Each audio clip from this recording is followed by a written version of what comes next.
क्या दादी का इंसाफ सही है या फिर ये सिर्फ साजिश का एक और मोहरा है? गुरु को अचानक क्यों भेजा गया? और क्या ये सब रूहानी की सच्चाई छुपाने के लिए है? इस कहानी में हर मोड़ पर ऐसे चौंकाने वाले सवाल खड़े हो रहे हैं जिन्होंने दर्शकों को अपनी सीटों से बांधे रखा है। चलिए इस सब की तह तक जाते हैं। इश्क जुनूने बबन क्या कर रहा बे? ये शुरुआती संवाद ही कहानी के ड्रामे का इशारा दे रहा है। नशा उतारने के लिए कानों में तेल डालना ये कितना ही अजीब और गंभीर है। यहाँ बबन और किसी दूसरे व्यक्ति के बीच की नोकझोंक नशे की लत और उसके परिणामों को दर्शाती है। हो गया, मैं तो बुझ नहीं रहा है। ये पंक्ति नशे की गहराई और उसे नियंत्रित करने की कोशिश की नाकामयाबी बताती है। आप दोनों लैला मजनू को भा मिली कहाँ से घर के अंदर? यहाँ भा का मतलब शायद भांग या कोई नशीला पदार्थ है। ये संवाद घर के अंदर नशीले पदार्थों के इस्तेमाल पर सवाल उठाता है और ये भी कि ऐसे लोग लैला मजनू की तरह व्यवहार क्यों कर रहे हैं। एकदम बढ़िया काम हुआ है। ये व्यंग्यात्मक टिप्पणी है जो दर्शाता है कि ये बढ़िया काम असल में एक समस्या है। हमारी कंपाउंड क्या खुल के नाच रही थी? ये एक चरित्र का वर्णन है। शायद वो भी नशे में थी। होश आ गया या ठिकाने लाना पड़ेगा। यहाँ स्पष्ट हो जाता है कि किसी को होश में लाने की कोशिश की जा रही है और ये कार्रवाई भी गंभीर है। क्या कहा था तुमने कि हमारी शर्त की सारी बेड़ियां तोड़कर एक डॉक्टर का फर्ज अदा कर रही हो तुम? ये संवाद रूहानी की ओर इशारा करता है जो एक डॉक्टर है और उसने किसी शर्त को तोड़कर अपना फर्ज निभाया है। अब डॉक्टरों पे तो हमारा का हक है, पर हमारी बहू पे को हमारा पूरा हक है ना? ये एक शक्तिशाली व्यक्ति, संभवतः दादी, का बयान है जो अपने अधिकार जता रही है। हमारी बहू को तो हम सजा दे ही सकते हैं। ये स्पष्ट करता है कि रूहानी को सजा दी जाएगी। अब तुम ये बताओ कि इस वक्त हमारे सामने जो खड़ी है वो एक डॉक्टर ही है या हमारी छोटी बहरिया है? ये दादी का सीधा सवाल रूहानी की दोहरी पहचान पर केंद्रित है। पहले हमें इस सवाल का जवाब दो, उसके बाद तीनों बहुओं की किस्मत का फैसला हम करेंगे। ये रूहानी के लिए एक अल्टीमेटम है जो उसे चुनाव करने पर मजबूर करता है। आज जो आपके सामने खड़ी है वो एक बहू है। रूहानी बहादुरी से अपनी पहचान स्वीकार करती है, अपनी बहू होने का धर्म निभाती है। इसलिए अपने धर्म को निभाने की आपको मुझे जो सजा देनी है मुझे मंजूर है। ये उसकी विनम्रता और दंड स्वीकार करने की तत्परता दर्शाती है। हम ये घर अनुशासन से चलाते हैं और तुमने हमारे सत्ता को चुनौती दी है और इस तरह की बदतमीजी करके इस घर का अनुशासन तोड़ा है। जसलीन भवरिया, ये छड़ी लो और इससे 100 बार चुटकी भवरिया पर वार करो। ये सज़ा बहुत ही क्रूर और अपमानजनक है जिसमें जसलीन को खुद रूहानी या किसी और भवरिया पर वार करना है। नहीं दादी, मुझसे नहीं हो पाएगा। सज़ा के हकदार मैं हूँ, इसलिए आज खुद को सज़ा मैं ही दूंगी। ये रूहानी की आत्म बलिदान की भावना है। वो खुद को सज़ा देना चाहती है। राम, गलती तुम्हारे परिवार की जिसने तुमको इतना मान दिया। गलती तुम्हारी माँ की है जिसने तुम पे विश्वास दिखाया। और सबसे बड़ी गलती तो हमारी है जिसने तुमसे टूटकर प्यार किया। ये संवाद परिवार के सदस्यों के बीच के जटिल रिश्तों और दर्द को उजागर करता है और उसके प्यार की वजह से आज हमारी माँ की ये हालत है। यहाँ से पता चलता है कि रूहानी के प्यार की वजह से किसी की माँ, शायद दादी की बेटी, की स्थिति खराब हुई है। वहाँ होने के नाते हम तो उसे कहते हैं तुमसे रिश्ता तोड़ दो बेटा। विश्वास जीतना है उसे वापस तोड़ने के लिए। जैसे अब तक खुद को संभालते आए हैं ना, अपनी माँ को भी संभाल लेंगे। रूहानी अपने दृढ़ संकल्प को दिखाती है। अरे कुछ नहीं होने वाला तुम्हारा। देसी नुस्खों से नहीं उतरेगा हमारा नशा। ये फिर से नशे के विषय पर लौटता है। काटो इसको तो छोटे, ये सुनकर शायद उतर जाए तेरा नशा कि अंदर दादी रूहानी को कड़ी से कड़ी सजा दे रही है। चल जल्दी। अरे कंपाउंडर पापा, जिस लड़की ने बच्चों की माँ की जान बचाई उसे दादी सजा काहे दे रही है? ये कैसा इंसाफ होगा? अगर दादी का ये इंसाफ पसंद नहीं आया होगा तो इन तीनों बहुआ को कोई और सलाह दे दे हम। ये एक खतरनाक चुनौती है जो परिवार के भीतर के संघर्ष को और गहरा करती है। नहीं दादी, मैं सारी तट सहने के लिए तैयार हूँ, लेकिन मेरे बदले किसी और को सजा मिले वो मुझे मंजूर नहीं है। मैं अपनी सजा पूरी नहीं कर पाई तो मेरे हिस्से की सजा आंटी जी और जसीन भाभी को मिलेगी। ये रूहानी के पकड़े जाने का डर और दूसरों के लिए उसकी चिंता दिखाती है। और फिर आंटी जी को हॉस्पिटल ले जाने का फैसला सिर्फ और सिर्फ मेरा ही था ना?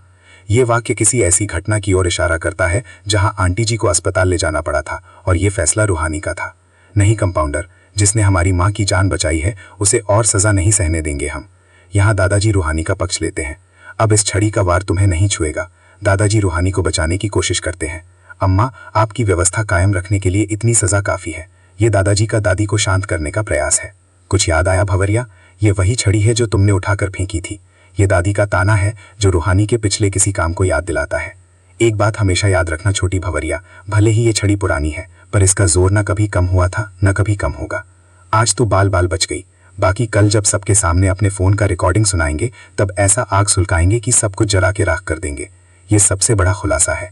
फोन की रिकॉर्डिंग के माध्यम से रूहानी को सबके सामने बेनकाब करने की धमकी दी जा रही है, जिससे वो बुरी तरह फंस सकती है। ओम ओम ये मंत्र जाप या किसी प्रकार की आध्यात्मिक प्रक्रिया का हिस्सा हो सकता है। हाँ ठीक है, तू मेरा तू खूब, ये आयुर्वेदिक पोटली है, इससे आराम मिलेगा तुम्हें। ये किसी व्यक्ति की सेहत का ध्यान रखने का प्रयास है। तू मुझसे ज्यादा तू है, ये रूहानी दिल की इश्क, जो इश्क जो इश्क इश्क जुनूनी। ये वाक्य रूहानी के जुनूनी प्यार की तीव्रता को व्यक्त करता है।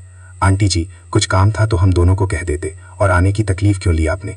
ये संवाद दिखाता है कि कोई आंटी जी से मिलने आया है और उन्होंने अनावश्यक कष्ट उठाया है। जब तुमने हमें अपनाया ही नहीं, फिर नाम के रिश्ते के लिए हमारे हिस्से का सजा क्यों ले लिया। यहाँ रिश्तों में कड़वाहट और किसी के द्वारा अपनाए ना जाने का दर्द है। माँ, मैंने जो आपको दर्द दिया उसके आगे तो ये कुछ भी नहीं है। ये रूहानी की माफ़ी है जो उसने अपनी माँ को दिया है। और आपने कैसे कह दिया कि मैं आपके कुछ नहीं लगती।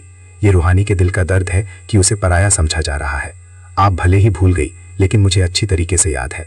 ये दर्शाता है कि रूहानी को अपने परिवार के साथ बिताए पल याद है। अब मुझे इस घर में बहू ने बेटी बनाकर लाई थी। यहाँ रूहानी को पहले बेटी की तरह माना गया था, जो अब बदल गया है। हर रिश्तों को अपनी शर्त पर स्वीकारने की आज़ादी दी थी मुझे। ये बताता है कि रूहानी को रिश्ते अपनी शर्तों पर जीने की आज़ादी थी। मैंने तो मान लिया ना कि मैं इस घर की बहू हूँ, गुरु की पत्नी हूँ। रूहानी ने अपनी जिम्मेदारियों को स्वीकार कर लिया है, फिर आपने मुझे पराया क्यों कर दी। ये रूहानी का सवाल है जो उसके दुख को दर्शाता है। जिस रिश्ते में प्यार ना हो, ना प्यार पनपने की कोई गुंजाइश हो, उसे स्वीकारने का कोई अर्थ नहीं होता। ये जीवन का एक कड़वा सच है। प्यार या तो होता है या फिर नहीं होता, और अब नहीं हुआ तो कभी नहीं होगा। फिर ऐसे बेईमानी रिश्ते में रह के खुद को तकलीफ क्यों देना। बहुत कड़वा सच कह के गई है माँ। ये किसी की कही बात को स्वीकार करना है। क्या कहा गया, यहीं रखे थे। ये किसी वस्तु, संभवतः फोन के खो जाने का संकेत है। कहाँ चला गया फोन। खोई हुई वस्तु को ढूंढने की कोशिश।